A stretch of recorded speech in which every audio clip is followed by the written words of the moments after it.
One of my favorite stories from Medina was this particular professor that we had.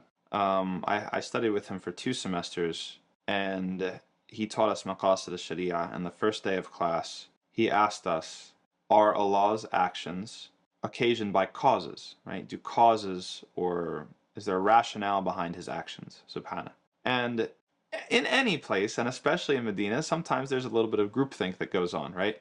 Everybody kind of, you got the white thobe and you got the pen in the pocket, and everybody's, many people are dressing very similarly, and everybody knows the right answer, right? That's the whole thing. You know what the right answer is, and as long as the sheikh's like, what are the 3 categories of tawheed, and what's this and that, like the lollipop answers or the softball answers, everybody is like, yes, we all know that, and that's kind of, it can become a little bit, um, it can teeter towards group think at times. And so he asked us this question, and everyone was afraid to answer it because it was so far afield from what we were used to thinking about and how we were used to thinking. Like, the actions of Allah have causes behind them? Like, what does that even mean?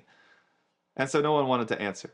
And he was very patient, and he wasn't going to let us off the hook that easily. And so he like waited and waited, and then finally somebody ventures kind of a wishy-washy answer. Well, now his attention is on him. And he had follow-up questions. Well, what do you mean by that? Well, what about this scenario? What about that scenario? Are you saying it's not possible for Allah? And he would be provocative, and that's what I liked about him. He'd be like, are you saying that Allah cannot act unless there's a cause driving him?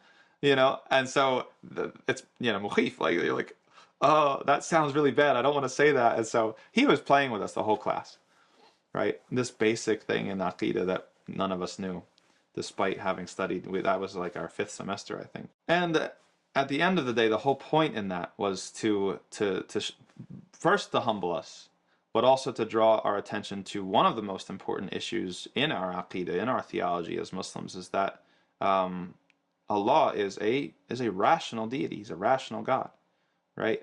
Now, that doesn't mean what some people might think it means. We don't box Allah in according to our conceptions of rationality. Maybe we think we mean something by rationality that is not accurate or does not describe the things. But maybe a better way to put it is that Allah does not act arbitrarily, right? Allah's commandments, His Sharia, is not arbitrary. We're not just jumping through hoops, okay? There is maslahah behind it. There's benefit in it towards us, because everything in our tradition or our revelation can be divided into 2 categories. There's aqidah, which is khabar. It's basically information about the reality. So there's nothing else to talk about. That's the reality, right? It's when you die, this is going to happen to your soul.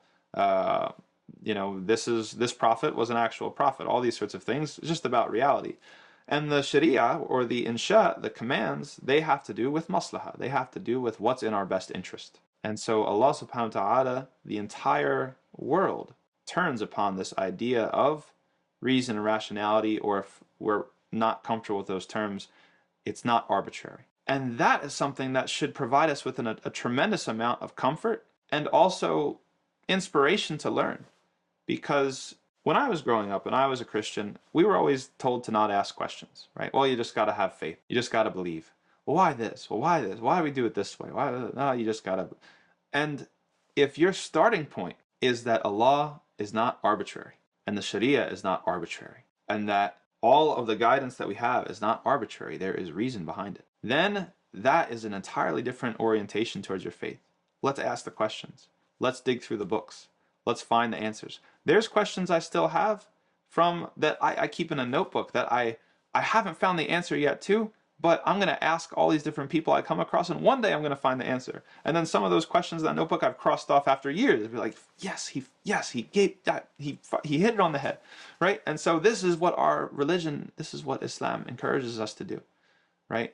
The regret of the people of the hellfire in Surah Al-Mulk, وَقَالُوا لَوْ كُنَّا نَسْمَعُ أَوْ نَعْقِلُ, if only we had either listened or had used our reason. Right? So all of these sorts of things, if there's something that doesn't make sense to you about the Sharia, why do, if there's a brother and sister and the brother inherits twice as much, why? Why does that happen? Or if, a common one, why can't women marry more than one spouse? Or why polygamy? Or why this? Or why?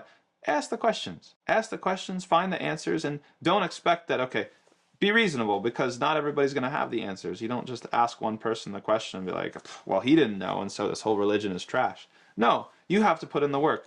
Even us in Medina as students, we would ask some of the Mashaykh questions and we could tell when they didn't know the answer or they kind of gave us a stock answer or a standard answer. It's like, okay, thank you.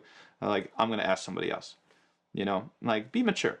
Be mature, but also don't stop asking your questions, because on the other side of those questions, as long as you're sincere, as long as your questions are sincere, on the other side of that work of asking the questions and trying to figure it out is an increased level of certainty. And with an increased level of certainty comes an increased experience in faith.